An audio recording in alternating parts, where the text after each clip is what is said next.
Marlene Dietrich, a movie legend of a century. Marlene Dietrich, born December 27, 1901, is an Oscar-nominated German-American actress and singer. She is considered the first German actress to succeed in Hollywood. Throughout her career, she started out as a choir singer at nightclubs, then became an actress in the 20s in Berlin of the last century, a Hollywood movie star in the 1930s, then a singer who served on the battlefields of World War II during the 1940s, and finally an international theatrical star from the 50s to the 70s.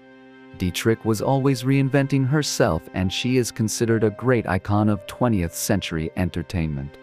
Born in Berlin, the youngest daughter in a family of two sisters, Dietrich studied violin and became interested in theater as a child.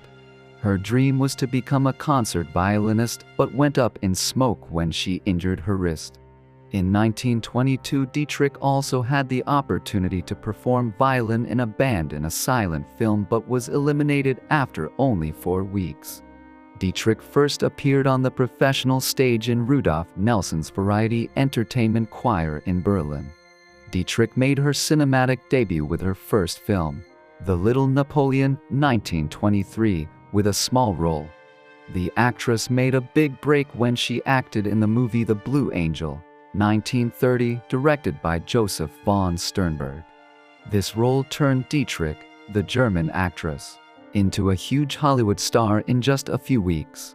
When the film premiered in Berlin, Dietrich traveled to America to sign a lucrative contract to act in the next 7 films. Director Sternberg is credited with discovering the Hollywood diva.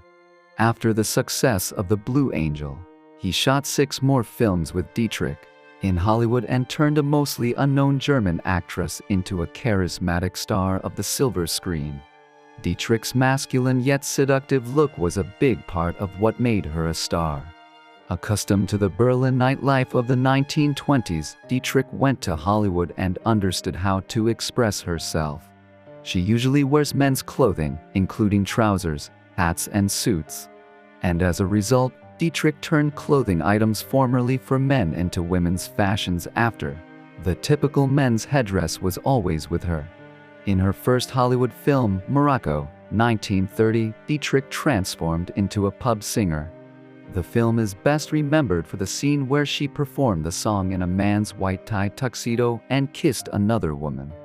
Both were ahead of their time because such a thing had never happened before here on screen. During World War II, unlike her other contemporaries in Germany, Dietrich refused to support Nazi propaganda. When she arrived in Hollywood in 1930 with director and lover Sternberg, she still kept in regular contact with her husband, Rudolf Sieber.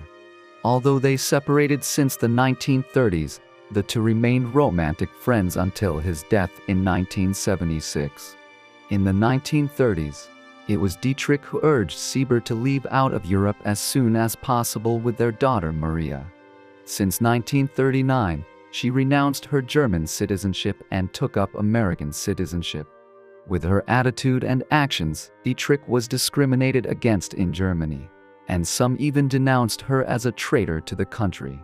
Strong anti-fascist attitudes and activities have helped Dietrich to be honored with America's highest award, the Medal of Freedom.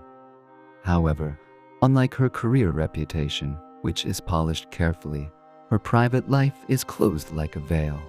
So few people know that she is an alcoholic and suffers from bulimia. She is said to be comfortable falling in love with anyone when she feels like it. Moreover, she also has sex with women, and she never hides this. Dietrich's career as an international theatrical star ended on September 29, 1975, after she fell and broke her thigh on stage during a performance in Sydney, Australia. The following year, her husband died of illness. Dietrich last appeared on camera in 1979 with a supporting role in director David Hemming's Just a Gigolo. In addition to this role, she also performed the movie's theme song,